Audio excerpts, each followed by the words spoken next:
Welcome back to Science Click. Today, what would we see if we fell into a black hole? A black hole is a spherical region of the universe, a sort of space-time bubble which has an intense gravity.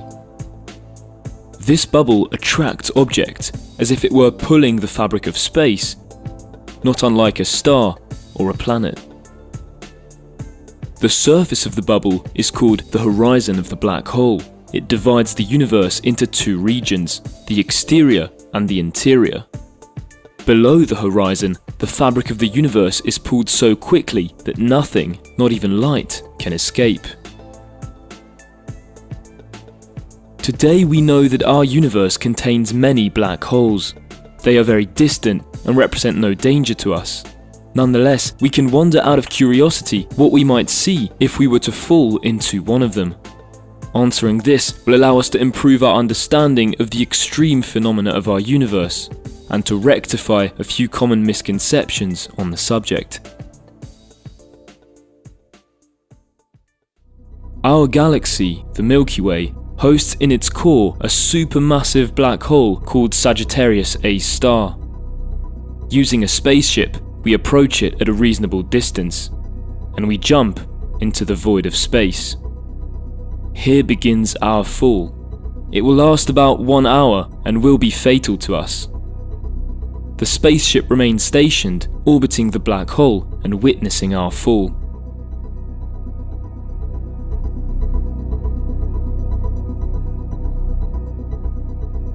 Before we even start falling, we run into a problem. The black hole is supermassive. Its gravity equates to a mass millions of times greater than the Sun. With such an attraction, it captures stars and surrounding matter, forming a thick disk of plasma that orbits around it. This disk spins incredibly fast, almost at light speed, and loses energy by friction, causing turbulences that heat it up. It thus produces intense radiations, light, ultraviolets, X-rays and gamma rays, which blind us instantly and risk burning us alive.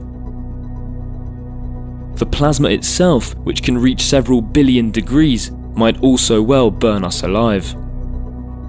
In what follows, we will therefore assume that we are equipped with an extremely resistant spacesuit, which allows us to withstand the heat and filter out any harmful radiation. However, despite the spacesuit, the disk still seems extremely bright. We can't distinguish anything. We will therefore imagine that our helmet has a visor, which helps reduce the brightness of the disk so that we can observe it in detail, as well as see the stars in the background. At first, we notice that the disk is blue. Within the whole electromagnetic spectrum produced, our visor filters everything but visible light, the light our eyes can see. In this spectrum, the disk emits more blue because this color is more energetic. It is the same effect that gives very hot stars a bluish tint. Strangely, one side of the disk looks brighter than the other. To understand, the matter orbits very quickly, such that on one side it approaches us at high speed, while on the other side it moves away. On one side, the light waves get stacked together, we receive them with greater frequency, while on the other side the light gets stretched, we receive it with less energy. This is called the Doppler effect. It's the same phenomenon that occurs with sound waves when a car crosses the street. Looking at the black hole, we see that the back of the disk appears warped, as if it were folded around the horizon, forming a ring of light. This is due to the strong gravity of the black hole, which deflects light rays, acting like a gravitational lens. Looking in one direction, we observe objects that are actually located elsewhere. Finally, the stars in the background seem ever so slightly blue. We do not feel it, but the black hole distorts time, such that our clock turns slightly slower than that of distant stars. Compared to our clock, the light from the stars seems accelerated, to the extent that we see it bluer than its original colour.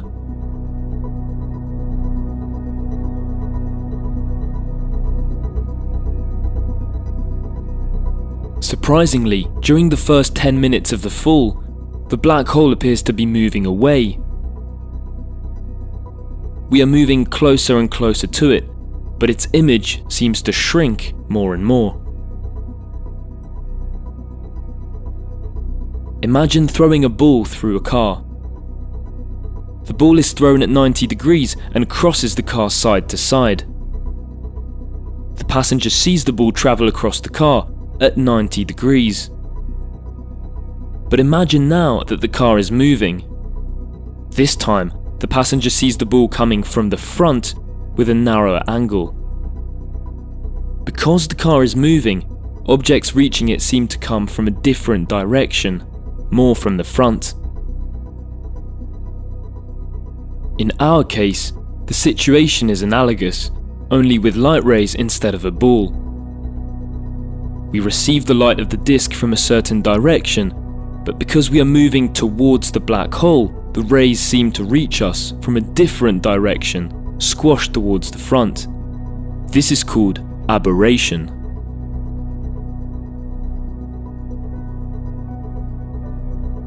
After these first 10 minutes, we are now falling very quickly, at 4% the speed of light.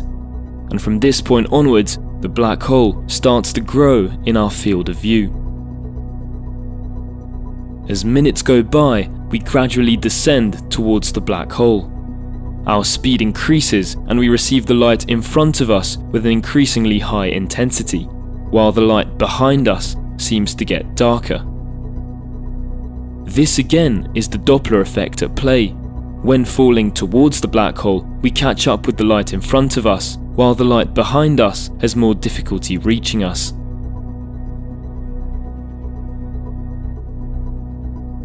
If we turned around, we would notice that the clock inside the spaceship seems to be running slower than before. The effect is subtle, but still noticeable. This is also due to the Doppler effect. If we imagine that the clock emits a signal each second, these signals take longer and longer to reach us, and we thus observe the ticking in slow motion.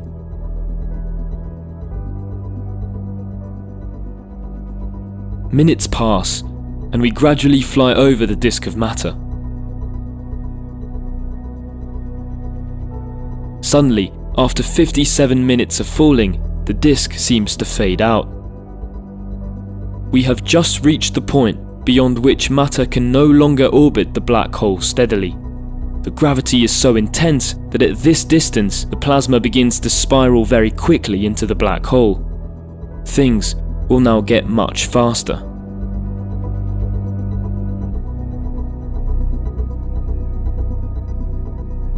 Just 2 minutes later, we are twice as close to the horizon.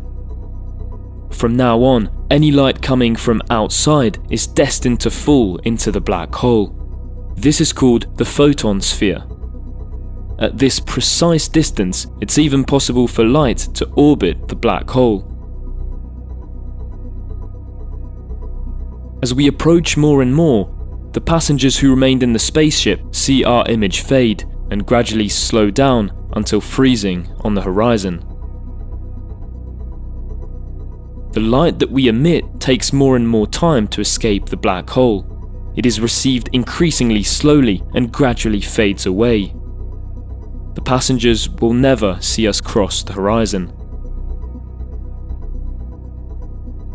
But for us, just 24 seconds after crossing the photon sphere, it is time to reach the horizon. After this moment, it will be impossible for us to go back.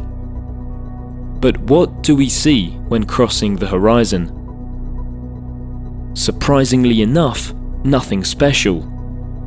It would in fact be very difficult to determine when exactly we cross the horizon. We still receive the light of distant stars, which falls with us. We can still see the spaceship in orbit, in which the clock, even if it seems slowed down, is still ticking. And we can still perfectly see our body, and in particular our feet, because even if all light is carried inwards, it can still move upwards relative to us and thus reach our eyes. This is actually a fundamental principle. On a global scale, space-time is curved by the black hole and generates this horizon inside which objects are disconnected from the outside. But at the local scale, space-time is almost flat and the curvature is not noticeable, which means that everything behaves normally. Furthermore, as opposed to what one might think, the image of the black hole does not appear to encompass us at all. Even if we are now inside the black hole, its image only takes up 15% of our field of view. The rest is still filled with stars. This is again due to the phenomenon of aberration. Now that we move extremely fast, the light that arrives from the sides and even from behind seems to come from the front. Our field of view is contracted ahead of us and widened behind us. In particular, the spaceship behind us seems to grow larger, even though we move away from it. We have crossed the horizon and nothing special has happened. However, from now on, if we try to send a signal to the outside, it will never reach its destination. Below the horizon, everything is destined to fall downwards, with no hope of ever coming out. But for the moment, everything is fine. It is after another 30 seconds, just before reaching the center of the black hole, that in the blink of an eye, we feel an incredibly powerful force that stretches us until dislocating our body. This is called spaghettification. Our head being further from the center than our feet, the difference in pull is such that our body is very quickly torn apart. In our very last moments, we have the impression of falling onto a flat surface, as if we were reaching the surface of an entirely black planet, while a circle of light intensifies all around us. A tenth of a second later, the shredded remains of our body reach the center of the black hole. Our journey ends here. For the moment, modern physics cannot describe what happens this close to the center of a black hole.